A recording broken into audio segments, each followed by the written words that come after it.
A Medio Oriente y a Asia les importa el Perú, les importa nuestro litio, les importa nuestro uranio, y al resto de América Latina y la parte de Europa les importa nuestro cobre y nuestro oro. Evidentemente, en términos reales, la discusión de que si el Estado funciona o no es la seguridad jurídica en base a los intereses de los inversionistas privados respecto a esos estados de desarrollo. Un tema. Segundo asunto, la elección ya no es solamente, y quiero mirar el ángulo del profesor, que aparentemente tiene la mayor prioridad, porque literalmente hablando, la señora Keiko desplazó a la derecha moderna que propone un capitalismo con inclusión, que es la de Soto, y redesplazó a la derecha conservadora, católica, que es la de Rafael López Aliaga.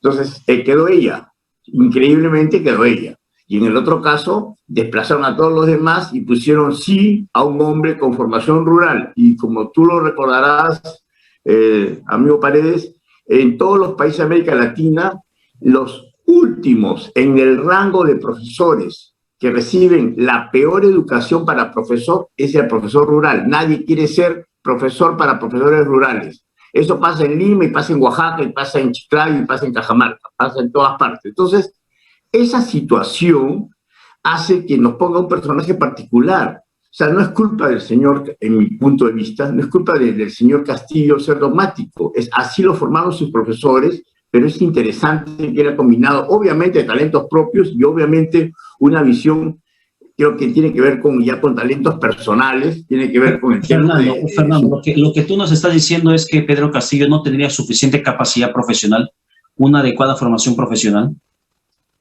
Yo estoy diciendo que el señor Pedro Castillo no esperaba representar al 70% de peruanos, que incluyen personas, o sea, en otras palabras, esta elección no es una elección chotana, disculpa porque tengo muchos amigos en Cajamarca, esta ni siquiera es una elección cajamarquina, ni siquiera es una elección solo de los excluidos.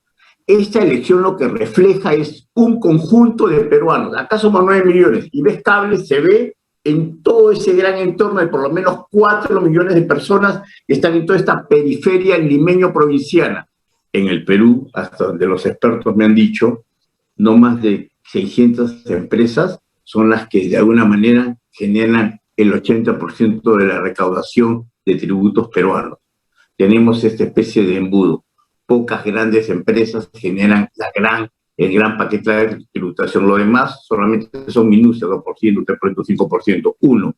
Segundo, las negociaciones de los contratos. No es lo mismo decir, voy a anular los contratos ley, voy a revisar o declarar que ya no rigen los tratados de libre comercio, que decir, por ejemplo, hay un contrato ley que permite que el metro cúbico de gas lo vendamos a 50 centavos y los vecinos, después de echarle algo más, lo venden a $15.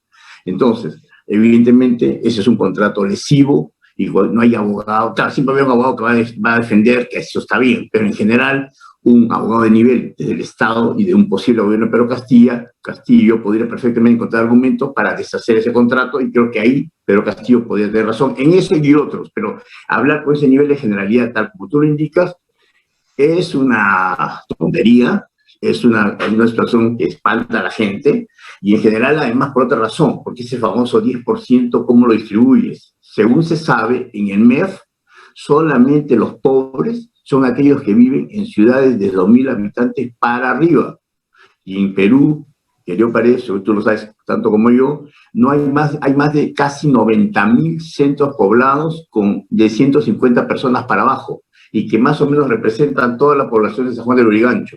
Los programas de asistencia social, no sé si usted lo sabe, señor Paredes, en el Perú, hasta el vaso de leche es manejado por empresas que se han hecho millonarias y monopólicas. En otras palabras, si podamos que sea el gobierno del señor Castillo, el gobierno de la señora Keiko Fujimori, cualquiera de los dos gobiernos va a tener que incrementar los programas de apoyo social, porque estamos en una emergencia, no solo de la pandemia, sino por la pobreza generada. Entonces, el plan Taita, por decirte que era de este tamaño, ahora tiene que ser de este tamaño.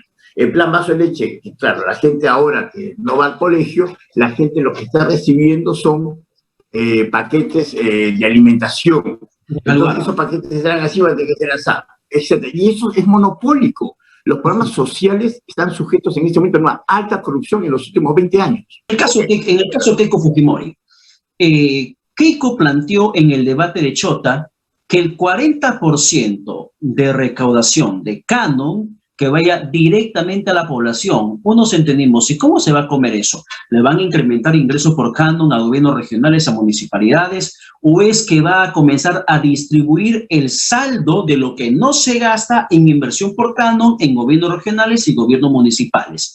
¿Cómo se va a hacer esto? Y luego, días después, se enteró que la propuesta va en el sentido de que la plata que no se gasta se distribuye a la gente directamente de esa jurisdicción de donde justamente se está extrayendo el recurso minero. En este caso, el cobre. Si una jurisdicción X se extrae cobre, se extrae oro y el gobierno regional no gasta la plata y se estima que un 40% de ese presupuesto canon no se invierte, no se gasta, que la plata no se revierta al Estado, sino que se sea distribuida en la población. ¿Esta propuesta es técnicamente viable? Debo decirte que conozco al tributarista que le hizo llegar esa propuesta a Nano Guerra García y debo, sin ser infidente, decir que ese mismo día la señora Keiko tuvo un Zoom con ese experto tributarista y le explicó. Me hablas de José Verona. Sí, correcto. Yeah. Creo que es una de las personas más reputadas en estos asuntos y creo que él conoce muy bien los impactos de esta situación. Yo diría más allá. En el caso, inclusive, esto no es un asunto populista. En los Estados Unidos, los gobiernos republicanos, por ejemplo, han implementado formas de canon o bonos directamente a la población para elegir dónde pagar su educación.